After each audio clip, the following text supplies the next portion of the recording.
Assalamualaikum warahmatullahi wabarakatuh. Sahabat ngobrol sama Ibu, ketemu lagi bersama Ibu Isti Subakri. Assalamualaikum Bu Isti. Waalaikumsalam Mbak Vita.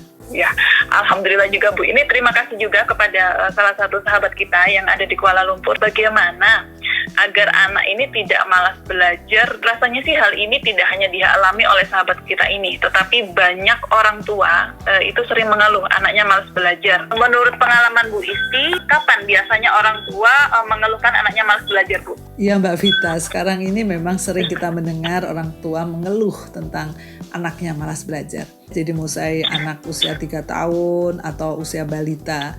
Kadang-kadang orang tua mengeluh, aduh anakku kok malas belajar ya.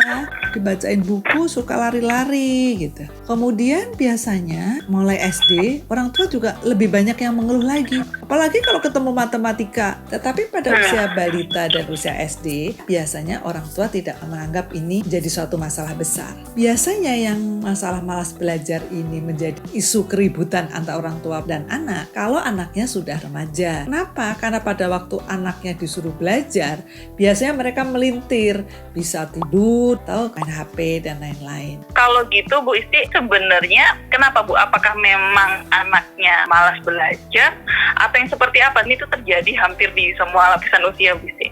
Jadi kalau kita lihat ya Mbak ya, karena ada anggapan yang salah kaprah di masyarakat yang menganggap bahwa belajar itu harus duduk manis di kursi dan belajar dengan situasi tenang. Kalau kondisi harus seperti ini, tentu saja membuat anak tidak nyaman. Karena secara alamiah, kondisi yang menyenangkan bagi anak itu adalah bergerak dan bermain. Terlebih lagi, biasanya orang tua kalau menyuruh anaknya belajar, itu dengan perkataan seperti ini, ayo dek belajar, ayo kak belajar. Kalau tidak belajar nanti nilainya jelek loh dan nanti nggak lulus, mau? Pada waktu anak-anak menerima perkataan ini, menganggap bahwa belajar itu sebagai sebuah beban. Karena ini juga sebagai sebuah ancaman. Jadi kalau tidak belajar nanti tidak lulus. Jadi yang diterima anak bukan sesuatu yang menyenangkan, tetapi sesuatu yang memberatkan. Kita harus meredesain konsep belajar. Kenapa? Karena belajar untuk seseorang itu bukan untuk mencapai hasil, tetapi untuk cinta dan terbuka untuk mencari pengetahuan. Di sini proses yang lebih dipentingkan dibandingkan hasilnya. Dan belajar itu tidak harus dilakukan secara formal seperti tadi yang saya utarakan depan. Tetapi ada cara-cara lain, bisa dengan bermain, bisa dengan tebak-tebakan, bisa dengan kita mengunjungi suatu tempat dan lain-lain.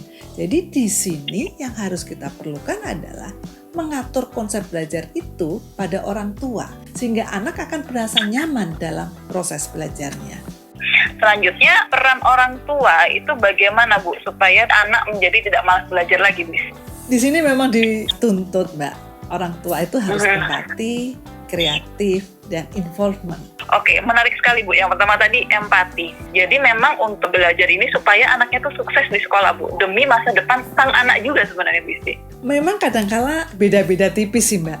Antara masa depan anak atau ambisi orang tua. Yang sering terjadi dengan alasan untuk masa depan anaknya, orang tua itu mengatur jadwal anaknya dengan begitu penuhnya. Selain sekolah selama 5 hari dari 7 jam atau 8 jam, masih dijejali lagi dengan les-les, pelajaran sampai malam, kemudian itu full sampai Jumat, Sabtu, Minggu. Kalau kita bayangkan, kita jadi anak, apakah kita akan nyaman dan akankah kita bahagia? Bisa-bisa anak itu merasa penuh. Setiap hari tidak ada waktu luang sehingga jadi terpaksa. Pada waktu terpaksa, penyerapan ilmu pengetahuan pun juga tidak menjadi sempurna. Ini yang diperlukan adalah empati, bisa merasakan apa yang dirasakan anak. Supaya ini bisa terjadi juga harus dilakukan dengan cara komunikasi. Jadi sebelum kita membuat les, mengleskan anak dan lain-lain, kita perlu diskusi pada anak. Apa yang dirasa anak kurang? Apa yang dirasa penting bagi anak. Kemudian kita baru mengatur siapa les di mana, seperti apa, jadwalnya juga gimana. Jadwal ini harus ditentukan dengan anak, karena anak yang tahu, oh pelajaran hari ini penuh sehingga ini harus kita atur begini.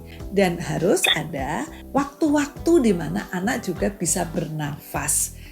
Tadi yang pertama kan kita berbicara tentang empati, Bu. Kemudian yang kedua adalah kreatif. Nah, kreatif yang dimaksud yang seperti apa, Bu? Kreatif itu begini nih. Jadi tadi yang seperti saya katakan di atas bahwa belajar itu kan tidak harus formal ya. Belajar itu juga kita harus pandai-pandai menciptakan situasi yang nyaman. Jadi misalnya sejarah gitu. Tidak harus kita menghafal loh. Karena kalau pada waktu menghafal gitu rasanya kan aduh kalau anak yang gak suka menghafal. Nah apa yang harus kita lakukan? Mungkin mengenalkan sejarah itu indah. Kita ambil film-film kolosal atau film-film yang ada kaitannya dengan sejarah. Kita bisa nonton bersama, kemudian kita diskusi. Setelah itu mungkin kita bisa ajak anak ke museum, kita diskusi. Misalnya kita belajar tentang proklamasi gitu. Ya kita bisa ajak lewat gedung proklamasi, kita bilang, oh di sini loh tempat proklamasi. Sambil kita bercerita siapa proklamatornya, bagaimana prosesnya dan lain-lain.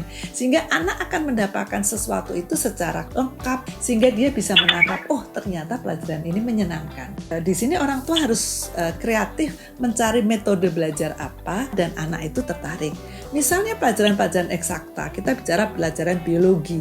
Bagaimana kita bercerita mengenai proses makanan itu dari masuk ke mulut sampai keluar.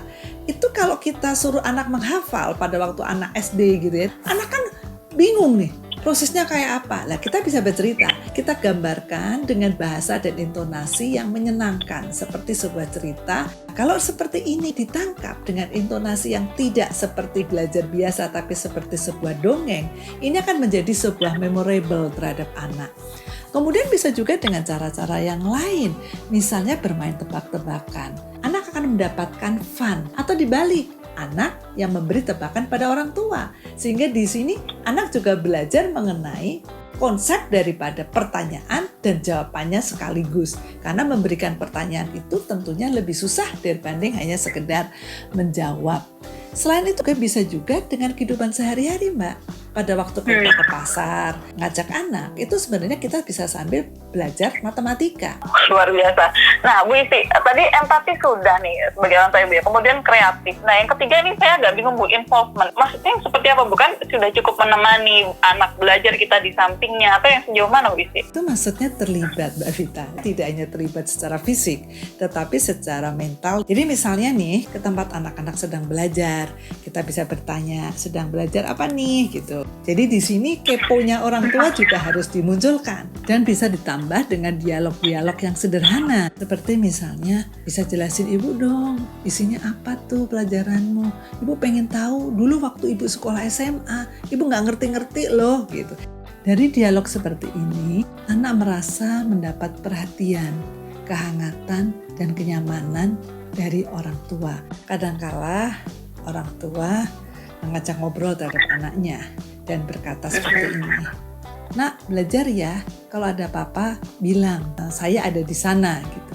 Kemudian orang tua meninggalkan anak, biasanya suka nonton TV atau main HP. Kalau hal ini nampak dari anak, ini hal yang sangat tidak menyenangkan bagi anak. Karena anak akan beranggapan bahwa saya juga pengen main seperti bapak. Karena bermain itu lebih menyenangkan daripada belajar. Ini akan mengakibatkan anak tidak nyaman dan belajar menjadi beban dan membosankan. Cara lain sebenarnya yang bisa menumbuhkan kemauan belajar adalah pada waktu anak belajar, kita bisa berada di samping anak, kita mengerjakan tugas-tugas kantor kita, atau kita juga membaca buku, sehingga anak akan melihat bahwa lingkungannya juga mempunyai perilaku yang sama atau menguatkan semangat belajarnya. Pelajarannya anak ini kan macam-macam, Bu ya, mata pelajarannya. Ada yang disuka, ada yang nggak disuka sama anak kita. Yeah. Gimana kalau pada dasarnya nggak suka sama mata pelajaran itu, Bu Isi? Kita sebagai orang tua dalam menghadapi hal ini tidak perlu panik. Kita harus menyadari bahwa anak kita bukan manusia super yang semua pelajaran harus menghasilkan nilai yang bagus. Kita harus empati terhadap anak dan kita harus bicara terhadap anak. kita mengatakan, Ibu paham kakak tidak suka pelajaran X. Menurut kakak bagaimana supaya kakak bisa menguasai pelajaran ini? Misalnya, anak tidak suka pelajaran ilmu pengetahuan alam. Maka yang kita lakukan sebagai orang tua adalah membantu menguatkan konsep-konsep yang ada di dalam pelajaran ilmu pengetahuan alam tersebut. Kita bisa melihat anak, memperlihatkan pada anak dengan percobaan-percobaan kecil di rumah. Jadi banyak hal yang kita bisa lakukan supaya anak menjadi menyukai pelajarannya. Tetapi di sini kita tidak perlu menuntut anak untuk mendapat nilai bagus. Tetapi yang kita tumbuhkan adalah anak mencintai pelajaran itu dan berproses. Baik, Bu Isti, terima kasih banyak untuk sharing-sharing ngobrolnya di hari ini, Bu Isti. Baik, sahabat, terima kasih telah mendengarkan Ngobrol sama Ibu di episode kali ini. Dan bagi pendengar setia Ngobrol sama Ibu yang ingin masih ada bertanya atau ngobrol lebih lanjut, silahkan tulis di kolom komen di bawah. Atau silahkan kirim email di ngobrolsamaibu@gmail.com. Dan jangan lupa untuk subscribe, like, komen, dan share. Assalamualaikum warahmatullahi wabarakatuh.